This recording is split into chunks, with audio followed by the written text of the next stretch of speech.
दोस्तों, कठिन समय में प्रेरणा से भर देने वाले श्री कृष्ण के विचार। जीवन एक मेला है जिसमें सुख दुख के झमेले लगे रहते हैं।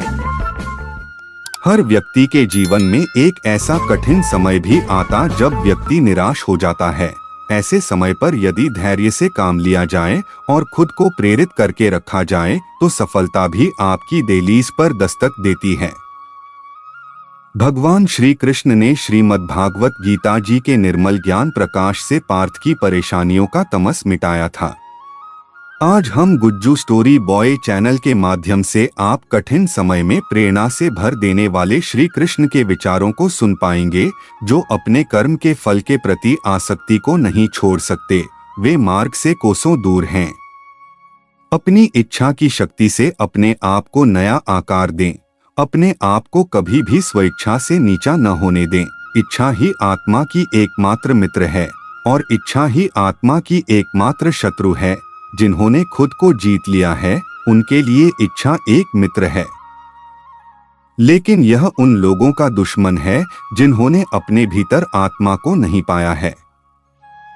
सर्वोच्च वास्तविकता उन लोगों की चेतना में प्रकट होती है जिन्होंने खुद को जीत लिया है। शांत मन में, ध्यान की गहराइयों में आत्मा स्वयं को प्रकट करती है। स्वयं के माध्यम से स्वयं को देखकर एक आकांक्षी पूर्णता के आनंद और शांति को जानता है। कोई भी जो अच्छा काम करता है उसका कभी भी बुरा अंत नहीं होगा।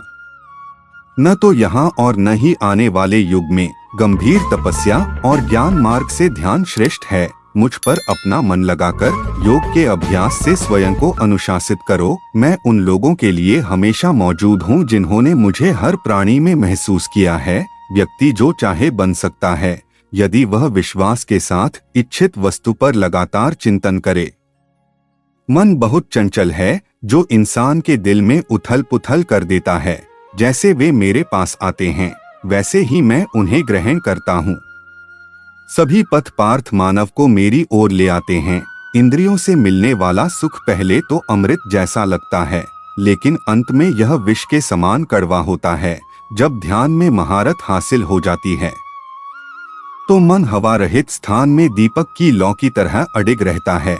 हे अर्जुन, तीनों लोकों में मेरे पाने के लिए कुछ भी नहीं है और न ही कुछ ऐसा है जो मेरे पास नहीं है। मैं अभिनय करना जार।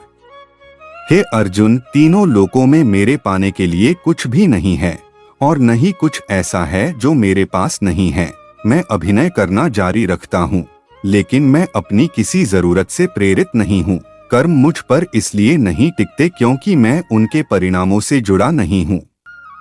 जो लोग इसे समझते हैं और इसका अभ्यास करते हैं वे स्वतंत्रता में रहते हैं। ज्ञान की भेंट किसी भी भौतिक भेंट से बेहतर है, क्योंकि सब कामों का लक्ष्य आत्मिक बुद्धि है। जैसे आग की गर्मी लकड़ी को राख कर देती है, वैसे ही ज्ञान की आग सभी कर्मों को भस्म कर देती है। अपना काम हमेशा दूसरों के कल्याण को ध्यान में रखकर करें। हर व्यक्ति का विश्वास उसकी प्रकृति के अनुसार होता है। मैं उन्हें ज्ञान देता हूँ जो सदा मुझसे जुड़े रहते हैं और जो मुझसे प्रेम करते हैं। मेरी कृपा से कोई सभी कर्तव्यों का निर्वाह करते हुए भी बस मेरी शरण में आकर अनंत अविनाशी निवास को प्राप्त करता है। बुद्धिमान व्यक्ति कामुक सुख में आनंद नहीं लेता।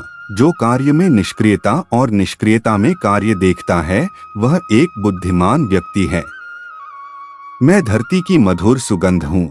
मैं अग्नि की ऊष्मा हूँ। मैं ही सभी जीवित प्राणियों का जीवन भी और मैं ही सन्यासियों का आत्मसंयम हूँ। तुम उसके लिए शोक करते हो जो शोक करने के योग्य नहीं है और फिर भी ज्ञान की बातें करते हो। बुद्धिमान व्यक्ति ना जीवित और ना ही मृत व्यक्ति के लिए शोक करते हैं। बुद्धिमान व्यक्ति को समाज कल्याण के लिए बिना आसक्ति के काम करना चाहिए। कर्म मुझे बांधता नहीं, क्योंकि मुझे कर्म के प्रतिफल की कोई इच्छा नहीं। कर्म योग वास्तव में एक परम रहस्य है। कर्म उसे नहीं बांधता जिसने काम का त्याग कर दिया है।